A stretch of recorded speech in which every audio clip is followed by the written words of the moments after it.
Meus irmãos queridos, a Sociedade Espírita Paz, Amor e Luz vos abraça com muito carinho, desde já antecipando que é uma honra imensa tê-los mais uma vez nessa tarde e noite conosco. A nossa proposição será sempre uma temática que nos proporcione, após refleti-la, meditá-la, fazer escolhas mais favoráveis na nossa existência, de maneira que nos sintamos em casa, para que possamos passar momentos muito agradáveis a partir de agora. Até meia-noite a expositora diz que nos libera hoje, viu?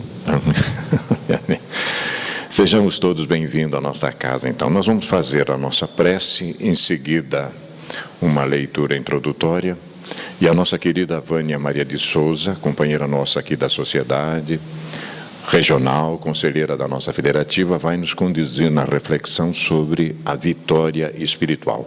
Um tema realmente instigante, muito interessante para nós, no momento que nós precisamos superar contingências, desafios que a vida se nos oferece para que a gente possa crescer, ascensionar. Vamos à nossa prece e, em seguida, então, a pequena leitura e a Vânia nos conduz na reflexão.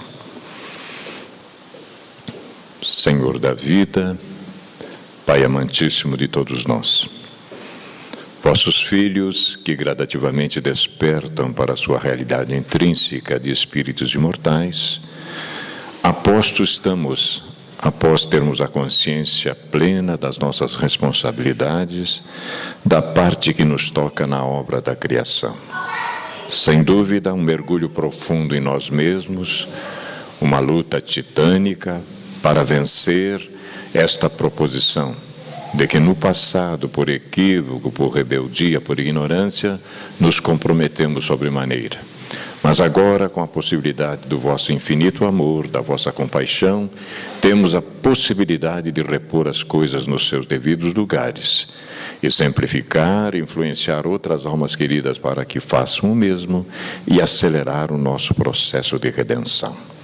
Estamos vos solicitando, Pai da vida, vossas bênçãos perene, dentro da exata medida e do merecimento de cada um de nós. Que nos seja permitido, a partir de agora, Senhor, trabalharmos essas ideias que nos proporcionem crescimento ético-moral. Que assim seja, Senhor. Vamos tirar um pequeno trechinho, a Vânia já conhece a obra da benfeitora Joana de Ângeles, O Amor como Solução. Há um capítulo aqui muito interessante que a benfeitora aborda essa temática e nós queremos tirar só um trechinho dele. O capítulo chama Busca Primeiro, tem correlação ao capítulo 21 do livro. No finalzinho, a benfeitora, concluindo sempre com a lição de Jesus, ela diz para nós: há um jovem que perguntou ao mestre o que era mais importante fazer para entrar no reino dos céus. O Senhor redarguiu: renunciar-se a si mesmo. Enquanto prevaleça o ego no bojo das aspirações, as buscas humanas tombarão no vazio existencial. Enquanto se considere a felicidade como algo que enriquece o corpo de prazer, frustra-se todo aquele que nesse padrão a desfruta. Enquanto se espere alcançar na glória e na fama, no dinheiro e na posição política, social, artística, religiosa, científica, o degrau máximo, surge o desencanto e, com a morte, a perda dessa mentirosa aquisição. Desse modo, busca primeiro o reino de Deus e sua justiça, e jamais te enfastiarás ou experimentarás decepção. Olha que coisa interessante para que a gente realmente consiga a vitória espiritual. Mas isso é uma outra história e a Vânia vai nos esclarecer sobre a questão. Honrados, vamos ouvi-la mais uma vez. Queridos amigos, queridos irmãos, muito boa noite, sejam muito bem-vindos e obrigado pela presença, porque além da chuva, tem o Jogo do Brasil. Vamos ficar aqui, então, torcendo para que eles busquem a medalha de ouro? Se não der certo, vamos também torcer para a Alemanha, porque, afinal, eles também são filhos de Deus. Que o jogo, então, prossiga. O espírito Joana de Ângeles vai escrever nesse pequeno livrinho, ele é desse tamanhinho assim, mas riquíssimo em conteúdo, um gigante em conteúdo, vai escrever uma mensagem que é intitulada A Vitória Espiritual. Então, ela vai dizer que a vitória espiritual sobre as vicissitudes e limitações impostas pelo veículo carnal constitui o objetivo real da reencarnação. Olha que interessante. As vicissitudes impostas e também as limitações do nosso corpo físico, a vitória sobre isto é que constitui, então, o objetivo real da nossa reencarnação. O que nós entendemos por vicissitude? As vicissitudes são as adversidades, os reveses, os infortúnios, os desgostos que todo mundo tem. Não há aquele ser humano que passa pela Terra sem ter estas adversidades. As circunstâncias desfavoráveis, todos nós temos. Então, a vitória espiritual sobre todas essas coisas é que realmente vai constituir o objetivo real da nossa reencarnação.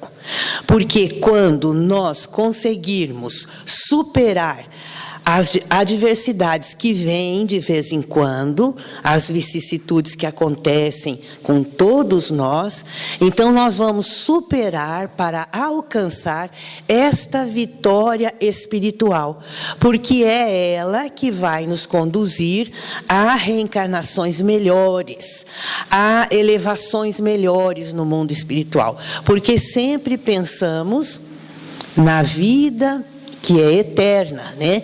Então, esta vida aqui e agora, ela significa um pedacinho da nossa vida eterna. E aí as vicissitudes, elas ocorrem devido às nossas imperfeições, às imperfeições do globo em que nós vivemos, né? Então, importa superarmos essas vicissitudes para obtermos esta vitória espiritual que diz o Espírito Joana de Ângeles. Então, ela vai dizer assim: não desistas de buscar o triunfo, a aquisição dos tesouros do Espírito, seja qual for as circunstâncias em que te encontres. É difícil, muitas vezes, estamos em circunstâncias desfavoráveis, mas ela diz que é para a gente não desistir de buscar essa vitória espiritual, que é a aquisição de tesouros do Espírito. É o desenvolvimento das virtudes que tanto nós buscamos para a ascensão do nosso espírito, do nosso eu, né? E ela, então, prosseguindo mais um trechinho, ela diz assim, que há leis desconhecidas, há leis que jazem desconhecidas e são responsáveis pelas ocorrências da vida. Dormem no inconsciente humano, aguardando ativação. Então, nós estamos lá muito bem, de repente ocorre uma adversidade, um revés, né? Então, esses reveses são em decorrência das leis que são desconhecidas de nós, mas que elas são responsáveis por estas ocorrências. E elas estão no nosso inconsciente. Elas dormem, mas de repente elas surgem, elas são ativadas, né?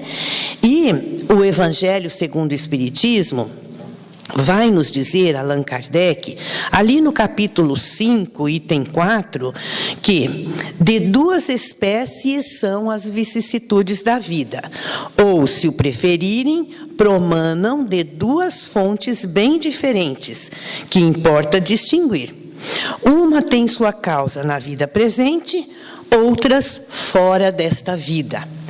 Então, as vicissitudes, elas estão presentes em nossa vida devido às nossas imperfeições, à imperfeição do globo, e elas são em decorrência de erros praticados nesta vida, mas também muitos erros praticados em outras vidas, e que agora nós estamos sendo chamados, né, a quitar esta conta. E é tão bom quando a gente quita uma conta, né? Nós temos aqui pessoas que trabalham, que lutam. Ai, como é bom quando a gente consegue quitar uma conta, né? E assim é na nossa vida. A gente vai obter a vitória espiritual à medida que nós vamos superando, dando a volta por cima nessas ocorrências mais desagradáveis, nas circunstâncias desfavoráveis. Então, para ilustrar a mensagem do Espírito Joana de Ângeles, nós trouxemos a história de uma menina. Dominique Lapierre, que é um famoso escritor francês e que escreveu uma obra sobre Mahatma Gandhi, denominada Esta Noite a Liberdade, ele então oportunamente voltou à Índia para visitar as cidades onde Gandhi havia deixado a sua mensagem de paz. E ele, então, percebeu que ali havia uma imensa dor nos párias e também em outros infelizes.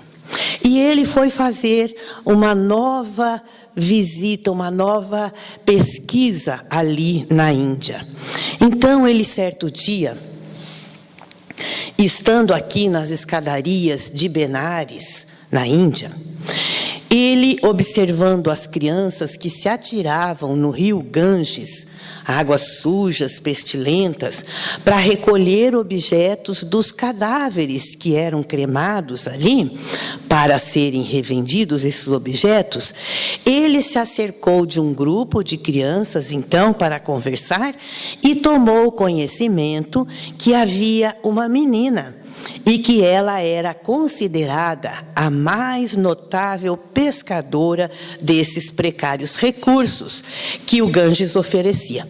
E ela era chamada de ave de rapina do Ganges. Aqui nós estamos vendo Benares, né? Uma cidade com mais de 5.000 anos, uma das mais antigas do mundo, com 3 milhões de habitantes, e nós estamos vendo ali esta cidade, onde tem o rio Ganges, que é considerado o rio sagrado para os hindus, né? A cidade regurgita de gente, tanto quanto o país da Índia. Então, é a cidade mais sagrada do hinduísmo, diga-se de passagem. E aí ele vai escrever a história de Ananda, porque ele vai conviver com ela por alguns anos. Então ele vai contar que ali em Benares, na Índia, vivia uma menina de 13 anos chamada Ananda. O seu nome significa alegria, mas o apelido que lhe deram não evocava qualquer ideia de felicidade. Ela era chamada de a pequena ave de rapina do Ganges. Ela vivia num cenário de fogo, fumaça e morte. O pai dela era o executor das cerimônias que preparavam os indianos para a imortalidade. Eles creem que os seus mortos são envolvidos dessa forma, colocados em piras de madeira, onde é colocado fogo e depois é posto no rio Ganges. Assim, eles obtinham a imortalidade e um renascimento melhor. Esta é a cultura dos indianos. Pois muito bem, esta cerimônia da cremação dos cadáveres, como já dissemos, né? Então, os bambus traziam os mortos envolvidos nesse pano branco, amarelo ou vermelho, né? Para serem queimados em piras. E as pessoas bem idosas, os velhos hindus, eles, pressentindo a morte chegar, eles vinham até Benares para morrer. Então, devido a esse comércio que o pai dela fazia, ele e os seus pertenciam à casta dos Dom, a mais baixa casta, a mais impura da hierarquia hindu. Os seus nascimentos são considerados tão infames que, ao morrer, eles não tinham sequer o direito de serem cremados, como ele fazia com os demais. Eles são levados, quando morrem, para bem longe, fora da cidade, onde são queimados os intocáveis. Então, nós sabemos que na Índia existem os párias, né? E, claro, é bom recordar que desde Indira Gandhi não existem párias oficialmente. Ela retirou oficialmente. Porém, na realidade, essas pessoas são vítimas de quase 8.000 anos de cultura. Então, elas permanecem segregadas ao abandono, carregando o que eles dizem ser o seu karma. Pois muito bem. Então, o trabalho de Ananda era o de mergulhar. Vamos passar mais uma e mais uma aqui, né? Para a gente ter ideia de como é, né, que acontecia. Colocavam fogo e depois os cadáveres também iam para o rio. Então, o trabalho dela era o de mergulhar.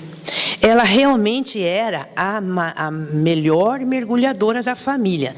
Ninguém a superava. E ela passava, então, o dia mergulhando no rio Ganges, considerado o rio sagrado para os hindus, com o seu lodo pestilento, à procura de alguma coisa de valor que tenha sido queimado junto com o cadáver.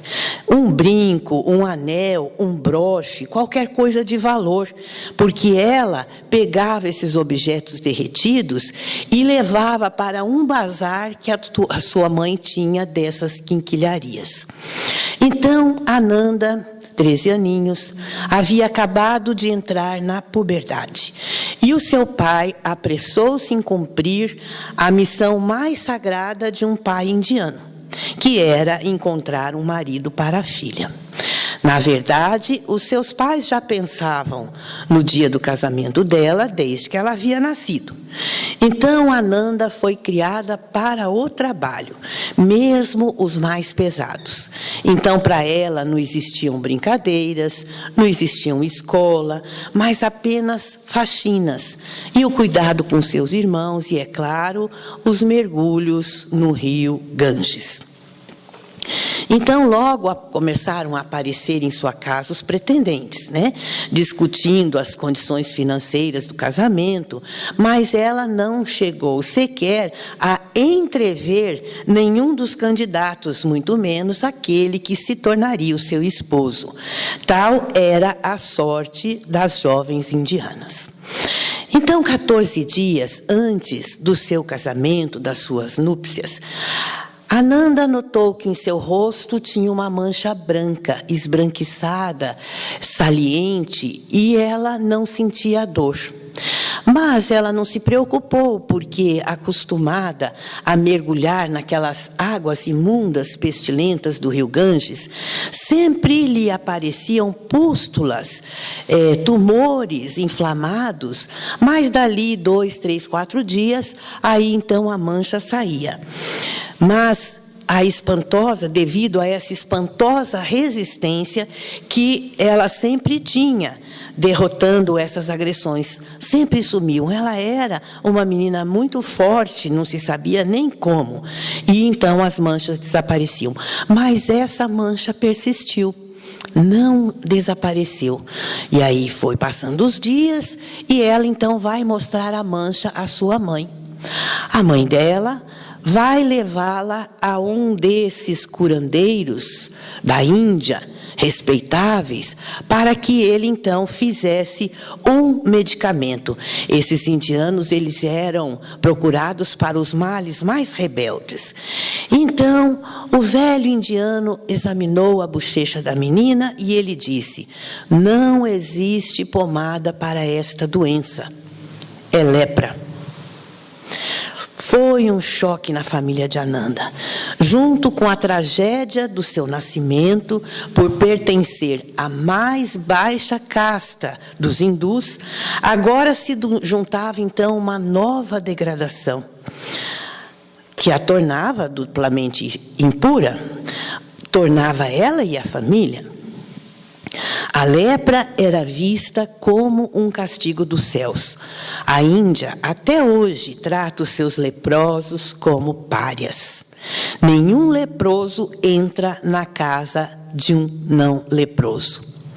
Então, meus irmãos, o que iria se seguir dali em diante ficaria para sempre registrado na memória da menina Nanda.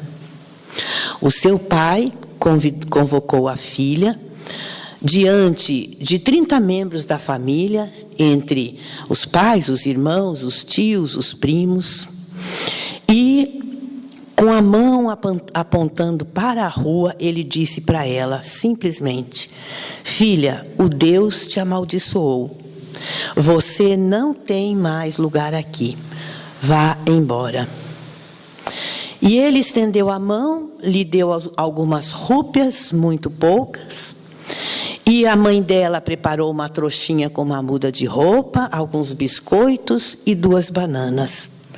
Ananda pegou o pacote e ficou por um momento imobilizada pelo medo e pela tristeza. Ela então dirigiu-se até a porta e, antes de transpô-la, ela parou, olhou para trás, onde todos estavam olhando para ela. E ela sentiu vontade de voltar, mas o olhar enérgico de sua mãe a tirou desta ideia. E ela saiu e foi para as ruas, sem destino. Essa exclusão equivalia realmente a uma sentença de morte.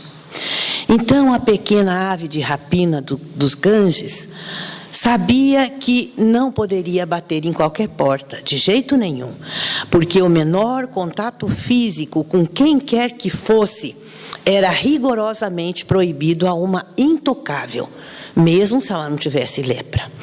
Mas agora ela era duplamente impura, porque pária de nascença e filha de cremador de cadáveres, ela foi educada para não macular nem com a sua sombra outros hindus de outra casta.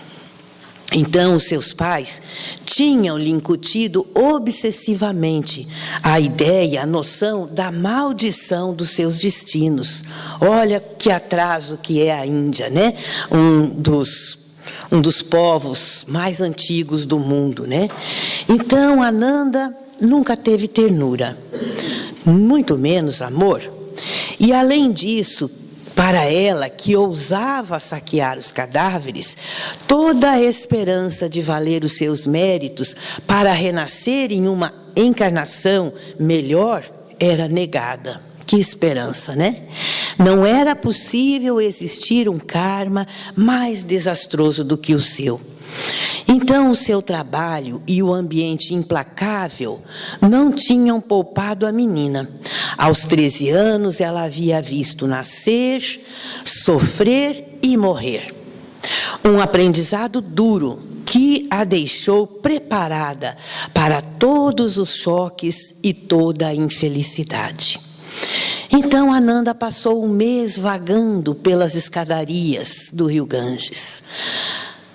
E ela, então, mendigava, pedia esmolas para não morrer de fome. E ela chafurdava nas latas de lixo, comia algumas cascas de algum alimento. E o seu corpinho, então, já definhado, era uma magreza extrema.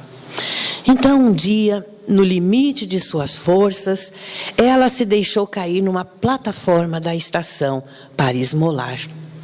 Então apareceu-lhe um homem e lhe deu 10 rúpias. E ela então ficou admiradíssima e ele disse que estava procurando alguém para tomar conta de suas 3 filhas, porque ele viajava muito.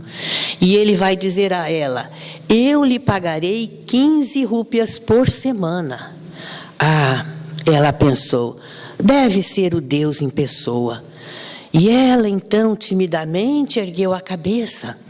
E ela vai seguir os passos daquele desconhecido providencial.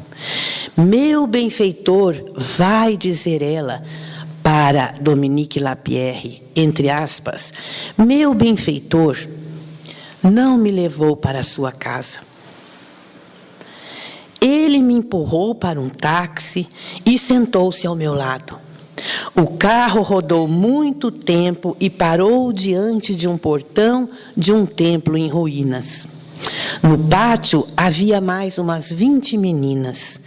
Eu tentei fugir, mas 2 mãos poderosas me agarraram e me forçaram a entrar no pátio. Estavam todas famintas. Ofereceram-nos arroz que engolimos com grande voracidade. Depois, elas foram maquiadas grosseiramente e colocadas para a prostituição. O interessante é que nenhum dos seus sequestradores ou dos seus clientes haviam notado a mancha que ela tinha no rosto que havia causado a sua desgraça. Mas, alguns meses depois, Ananda, muito ágil, consegue escalar o muro e consegue fugir. Foi para as ruas novamente desta cidade com 3 milhões de habitantes. Ficou vagando pela cidade e ouviu falar de um lugar. Este lugar era chamado Missionárias da Caridade Assistência aos Leprosos, onde não se acreditava no Deus dela, mas acreditava-se num outro Deus chamado Jesus Cristo. Ela relutou. Ela iria mais ainda para os lugares escuros, não teria uma nova reencarnação se ela mudasse de Deus. Era outro Deus. A assistência aos leprosos foi criada por Madre Teresa de Calcutá em 1957. O centro de Benares era uma de suas últimas criações, que funcionava em um velho pátio e com um palácio semidestruído. Ali, neste local em Benares, estava confiada a responsabilidade e a dirigência dos trabalhos a uma das obreiras mais notáveis de Madre Teresa de Calcutá, chamada Irmã Bandona. Então, certa manhã, naquela fila de mortos-vivos, leprosos da Índia, miseráveis, que se espremiam diante das grades, os olhos de Irmã Bandona notaram uma figura que lhe chamou a atenção. Diante daquela turba de miseráveis, era a menina Ananda. Tudo nela mostrava que ela havia escapado de um destino trágico. Então, ignorando os protestos dos demais leprosos, Irmã Bandona tirou-a da fila e precisou de usar toda a doçura para que a menina fosse amansada. Ela era arisca e não conseguia tirar dela nenhuma palavra. Para começar, ela não levantava a cabeça. E ela dizia, Irmã Bandona, não tenha medo, irmãzinha. Nós vamos tratar de você até você ficar boa. Aqui ninguém vai lhe fazer mal. Então, a pequena ave de rapina do Ganges abaixou a cabeça. Eram palavras que uma intocável não estava acostumada a ouvir. Ali, então, ela foi sendo tratada de sua lepra. E a Irmã Bandona cuidava dela pessoalmente, entre aquelas centenas e centenas de leprosos. A doença se intensificou, mas, de repente, cessou. Sua pele se tomou o aspecto de um papel de seda. A lepra estava vencida. Mas Ananda sofria de um outro mal. Ela foi criada como sendo uma criança maldita. Então ela tomava o cuidado de jamais sujar entre aspas, outra pessoa, com o seu contato. Mantinha perpetuamente o olhar abaixado e tremia ao menor chamado e ia comer o seu prato de comida junto aos cães. Mas a ternura de irmã Bandona, que a curou com o seu magnetismo, tinha o efeito de um bálsamo. Então, com o passar dos meses, Ananda faz uma metamorfose espiritual. Ela passa a ter gratidão àquele Deus das suas benfeitoras. Então, certo dia, ela viu pela primeira vez o retrato de Madre Teresa na parede. O trabalho do Centro de Assistência aos Leprosos era intenso e sofrido, nós podemos imaginar. Jamais as irmãs tinham descanso. Então, Ananda passa a ajudar as outras irmãs e, aos poucos, ela vai se envolvendo no trabalho. Mas era preciso ter a fé daquelas jovens indianas para ver tanto sofrimento. Na verdade, o centro de leprosos era um morredouro, porque o trabalho maior de Madre Teresa era recolher os moribundos para que eles tivessem um pouco de dignidade na hora da morte. Era mais isso que ela fazia no seu início. Esse era o objetivo maior dela. Mas, numa manhã de dezembro, poucos dias antes do Natal, Ananda, a ex-leprosa das fogueiras de Benares, manifesta à sua protetora, a irmã Bandona, o seu desejo de entrar para a grande família das missionárias da caridade. Então, ela foi alfabetizada, aprendeu com muita dificuldade a ler e a escrever inglês. E depois, então, meus irmãos, a descoberta cada dia mais profunda deste Deus que inspirava a fé nas irmãs de Madre Teresa. Então, em Calcutá, ali pelos idos de 82, 83, havia mais de 300 mil pessoas vivendo nas ruas, sem qualquer abrigo, alimentando-se de cascas ou de detritos encontrados no lixo. E Madre Teresa, como já dissemos, oferecia a última esperança daquelas pessoas deixarem o mundo com um pouco de dignidade. Não podiam mais morrer como animais, de receber cuidados, de ouvir palavras confortadoras, que era o que ela fazia. 10 a 15 mil indigentes e miseráveis de Calcutá morriam por ano, diante da indiferença total da sociedade e das autoridades.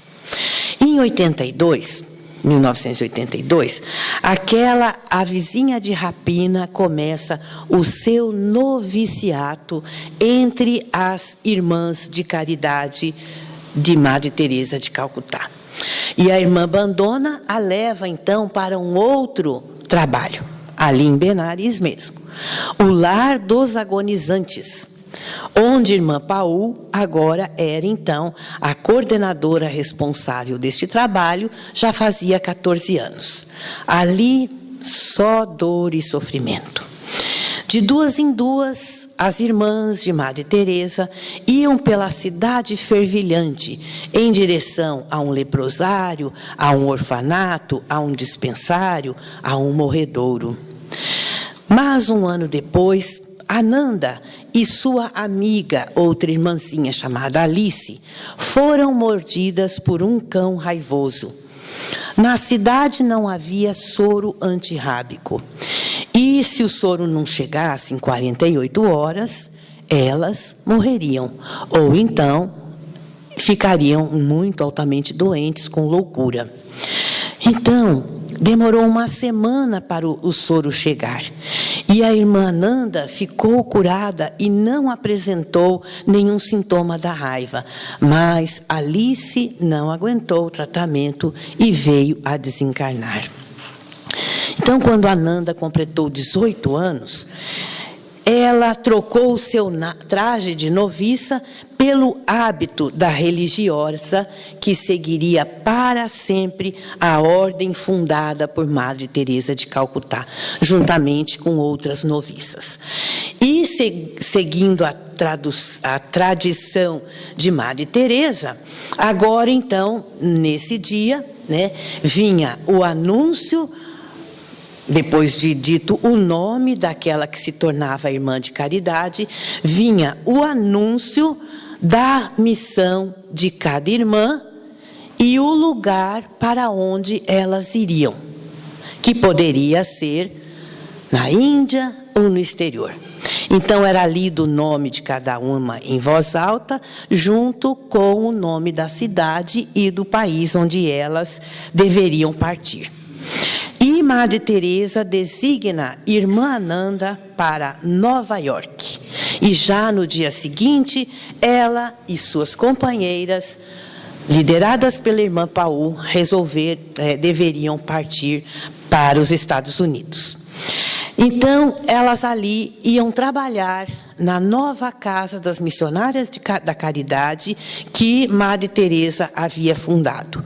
Porque a cidade de Nova York estava infestada de pessoas sem recursos, muito doentes, e que elas estavam morrendo.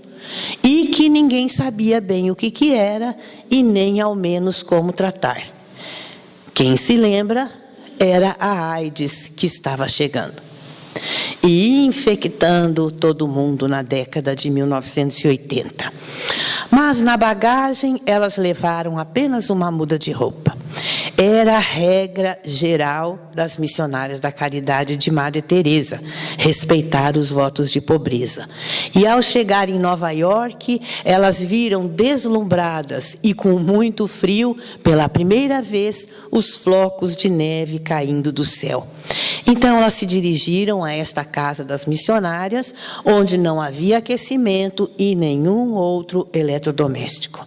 Falamos isso para evidenciar a vida de sacrifícios dessas pessoas, né? Então, ali em Nova York, ela vai contar que foi muito difícil adaptar-se às normas dos tratamentos da AIDS. Ela sai de um país como a Índia e vai para um país como os Estados Unidos, né? Diferença da água e do óleo, né? Então, ali, a mesma coisa que sempre tocou o coração de Madre Teresa era recolher aqueles indigentes para lhes dar uma morte digna. Mas as normas dos Estados Unidos envolviam também o tratamento médico, né? Que eles nem sabiam muito bem como fazer. Nos lembramos que se passam mais de 10 anos até que cheguem os primeiros tratamentos, os primeiros remédios, né? Então, de indigentes, depois as irmãs passaram a tratar dos presidiários infectados pela AIDS.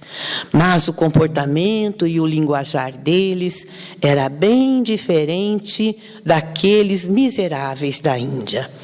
Eles eram muito abusados, mas Irmã Ananda sempre acolhia a todos com dedicação e respeito. Os anos se passaram e elas, então, fortaleceram o seu trabalho ali. E até que vieram os primeiros medicamentos.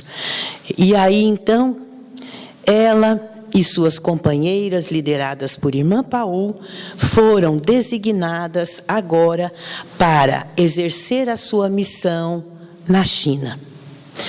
No ano, lá atrás, em 1988, a China comunista abriu espaço para os trabalhos de Madre Teresa, e ela foi convidada a tomar conta de um lar com crianças com deficiências mentais, lá no subúrbio de Xangai. E então ela transfere a Irmã Paul, juntamente com as outras irmãs, para ajudá-la no socorro a essas crianças. E assim prosseguiu Ananda na sua existência. Será que ela obteve vitória espiritual? quando eu li essa história, eu me comovi muito, porque diante de toda a situação, quando ela é levada à prostituição, veio um choque muito grande. E depois, com ela, novamente de volta às ruas. Mas Allan Kardec, no Evangelho segundo o Espiritismo, vai dizer que quando a humanidade se submeter à lei de amor e de caridade, deixará de haver egoísmo. O fraco e o pacífico já não serão explorados nem esmagados pelo forte e pelo violento. Tal a condição da Terra quando, de acordo com a lei do progresso e a promessa de Jesus, se houver tornado mundo ditoso por efeito do afastamento dos maus. Então, quando nós vemos hoje tanta coisa acontecendo, tanta coisa chegando aos nossos olhos, as imagens terríveis, não só no aspecto da violência, mas do aspecto também da imoralidade, que dói muito, que são pessoas inescrupulosas no comando, nós ficamos, às vezes, desanimados. Então, eu já ouvi muitas pessoas dizerem, mas onde é que está a promessa de Jesus? Quando a humanidade tiver amor e caridade, tal será a condição da Terra, quando, de acordo com a lei de progresso e a promessa de Jesus, se tornará um mundo ditoso. Onde está este mundo ditoso? É que nós somos muito imediatistas. Se nós nos recordarmos que nossa vida é eterna e que o nosso tempo no relógio é muito diferente do tempo do relógio do nosso Criador, do relógio do universo, nós então verificaremos que esta mudança está ocorrendo. Temos informações desde a época de Kardec até os nossos dias, pelos benfeitores espirituais, que espíritos muito empedernidos no mal haveriam de ganhar a sua penúltima chance de reencarnar na Terra. Os homens precisariam estar mais preparados para que, na chegada desses espíritos ainda perversos, nós conseguíssemos mudá-los. Porém, as coisas não aconteceram muito bem assim, porque nós vemos pessoas de bem que estão se utilizando de recursos não muito agradáveis. As pessoas tinham que estar mais preparadas para que esses espíritos não conseguissem tumultuar da forma que eles estão tumultuando. Mas estão tumultuando, estão tendo a sua última chance, porque vão reencarnar em outros planetas mais inferiores do que a Terra, levando assim a sua inteligência e o seu desenvolvimento para desenvolver aquele planeta, tal qual aconteceu com a Terra. Então, meus irmãos, esta geração que aqui está, a geração nossa, dos nossos pais e dos nossos filhos moços que estão aprendendo conosco, é uma geração altamente forte e merece todo o nosso respeito, porque é uma geração que está segurando as pontas. Nós representamos a classe média espiritual. Sabemos que é a classe média que segura as pontas na vida financeira, na vida do trabalho, né? Os pobres são pobres, as pessoas altamente ricas não devolvem aquilo que possui a sociedade, e a classe média é aquela que trabalha, aquela que paga imposto, que não consegue fugir do imposto e que mantém a vida saudável. Então, a condição nossa de espíritos é igual. Nós somos da classe média, porque não somos espíritos elevados, mas já não somos os espíritos que praticamos o mal. Então, meus irmãos, vamos segurar as pontas mais um pouco. Como Como disse Jesus, quem está em cima do telhado, não desça para apanhar as suas coisas. Significa dizer que quem já aprendeu as coisas que tem mais alto valor, a ética, o respeito, a solidariedade, a fraternidade, não desça, porque todo mundo está fazendo. Vamos ficar em cima, num patamar superior, sem nos acharmos superiores, né? Para que possamos segurar as pontas até o vendaval passar. Quem sabe no nosso retorno, né? E o Espírito Joana de Ângeles vai terminar a mensagem nos indicando o que fazer para conseguir, quando estamos vivenciando aquela dificuldade. Não é fácil. Muita gente perde a fé, né? Então, ela vai ensinar, ela diz assim: diariamente ao despertar, faze afirmações mentais a respeito do que desejas conseguir. Se eu estou vivendo uma vicissitude, uma dificuldade, então eu vou despertar e fazer afirmações mentais daquilo que eu preciso conseguir para dar a volta por cima sobre aquela vicissitude. Repete-as com frequência até banir do seu inconsciente as fixações de fracasso, de medo, de incapacidade. Uma das coisas que eu gosto muito no Espírito Joana de Ângeles é quando ela diz essas coisas de nós, dos seres humanos, que nós temos medo do fracasso, medo da incapacidade. Então não é só eu que sinto. Não. É a humanidade que sente. Então, eu gosto muito quando ela faz essas afirmações, querendo dizer que esses sentimentos ainda são do homem e que ele vai conseguir superar, repetindo, né, as afirmações mentais, para que a gente tire as fixações que a gente tem no inconsciente, né? Ou por trauma, ou por experiências negativas passadas. E, por fim, quase por fim, ela vai dizer ainda: exercita com fé no triunfo o teu pensamento positivo e descobrirás energias novas fluindo em teu corpo e enriquecendo o teu psiquismo com ideias otimistas. Aí, né, vai fluir, vai ser derramado sobre nós esse pensamento positivo que trará, então, as energias que fluirão no nosso corpo e vão enriquecer o nosso psiquismo com ideias novas. E aí a gente vai sair daquela tristeza, daquela dificuldade, né? Não é que a dificuldade não vai existir, ela vai existir, mas nós iremos triunfar sobre ela, sem nos deixarmos cair. E, por fim, então, ela evoca naturalmente o nosso querido Jesus Cristo. E ela fala: Jesus, a vítima sem culpa, aceitou a injunção arbitrária para ensinar a paciência, a resignação e a confiança em Deus. Então, quando a gente tiver esses reveses, vamos lá. Jesus sofreu o que sofreu, ele se submeteu à injunção arbitrária para nos deixar legado e ensinamento. Paciência, resignação e confiança em Deus.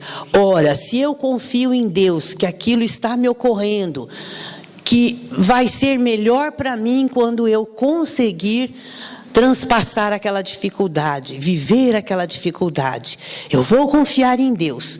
Então, ela vai dizer, né, que Jesus nos deu isso de ensinamento. Em extraordinária demonstração de certeza da imortalidade, que confirmou ao retornar da sepultura em esplendorosa ressurreição. Como se Jesus dissesse: sim, eu estou saindo desta vida desta forma, mas a vida é eterna, a vida é perene. Esta é um milionésimo de parte da nossa vida, porque somos imortais. E ele, então, retorna da sepultura para provar isto, principalmente a nossa querida Maria de Magdala. Então, que tenhamos esta certeza, meus queridos irmãos, que todos temos as vicissitudes e que é possível, sim, transpô-las, lembrando-nos